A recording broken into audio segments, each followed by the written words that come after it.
नमस्कार। अगर आप फाइनेंस से रिलेटेड कोई काम करते हैं या ट्रेडर हैं या फिर स्टॉक्स का काम करते हैं, तो आपके लिए east of south east zone बहुत इम्पोर्टेंट है।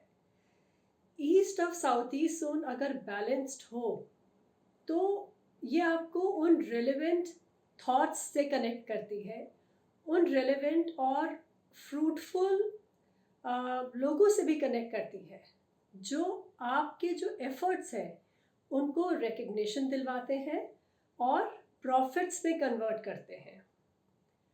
अब महावास्तु में एक बहुत ही सिंपल सी रेमेडी है, 3D प्रोग्रामिंग जिसे हम कहते हैं, वो है ब्लैक एंड वाइट रैबिट्स।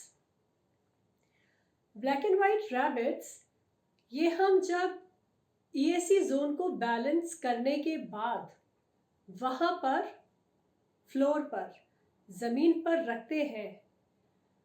अब उसको रखने का तरीका क्या है? You have to place them face to face, pair of black and white rabbits, दो, और उनके फेस आमने सामने होने चाहिए and their face should be facing towards north. अब जब आप ये रखते हैं वहाँ पर, तो जो आपके राइट कनेक्शंस हैं वो इस्टेब्लिश होने शुरू होते हैं। मैं आपसे अपना एक केस शेयर करूँगी। इनका फाइनेंस का actually basically they are traders और ये वेंचर करना चाह रहे थे फाइनेंस के काम में। बहुत सालों से ये कोशिश कर रहे थे और जिन लोगों से के साथ मिलके ये काम करना चाह रहे थे, वो कहीं पर भी कोई सही दिशा में नहीं जा रहा था। तो मैंने इनके यहाँ east of south east zone और बाकी भी जो इम्बैलेंसेस थे उनको बैलेंस करने के बाद, जब pair of white black and white rabbits को ईस्ट ऑफ साउथ ईस्ट में प्लेस किया, तो जो इनके लिए जिन लोगों के साथ ये जुड़े हुए थे इतने सालों से कि वो काम शुरू कर पाए और वो शुरू नहीं हो रहा था, तो उन लोगों का उनकी लाइफ से कनेक्शन कट गया and he got connected with the right resources, right people. तो जो लोग उनके लिए प्रॉफिटेबल थे, जो उन्हें आगे आने वाले समय में सही गाइडेंस और प्रॉफिट्स देने वाले थे, उन लोगों से वो कनेक्ट हो गए।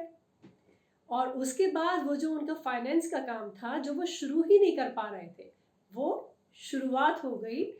तो ये मैजिक है इस रेमेडी का, इस 3D रेमेडी का। अब इस बात का आपको ध्यान रखना है कि ये आपको फ्लोर पर रखना है, फेस इनका आमने सामने हो और फेसिंग इनकी नॉर्थ की तरफ हो।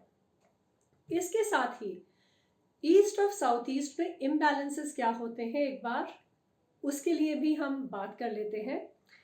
यहाँ पर मतलब ESC जोन में ब्लू कलर नहीं होना चाहिए, ब्लैक कलर नहीं होना चाहिए, और इनफैक्ट फायर या फिर कोई भी चीज़ रेड या ऑरेंज इस कलर की नहीं होनी चाहिए, क्योंकि ये मंथन की दिशा है, ये थिंकिंग का जोन है। क्योंकि अगर रेलेवेंट थॉट्स नहीं आएंगे आपको, तो आप राइट डिसीजन नहीं ले पाएंगे एट द राइट टाइम।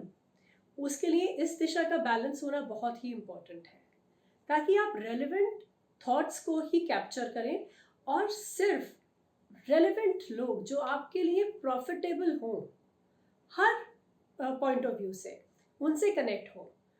तो आपको इन सब बातों का ध्यान रखना है और एज अ रेमेडी आप इसको यूज़ करिए और महावास्तु के की प्रोग्रामिंग का और बैलेंसिंग का लाभ उठाइए। तो फिर मिलते हैं किसी नए टॉपिक के साथ। थैंक यू, नमस्कार।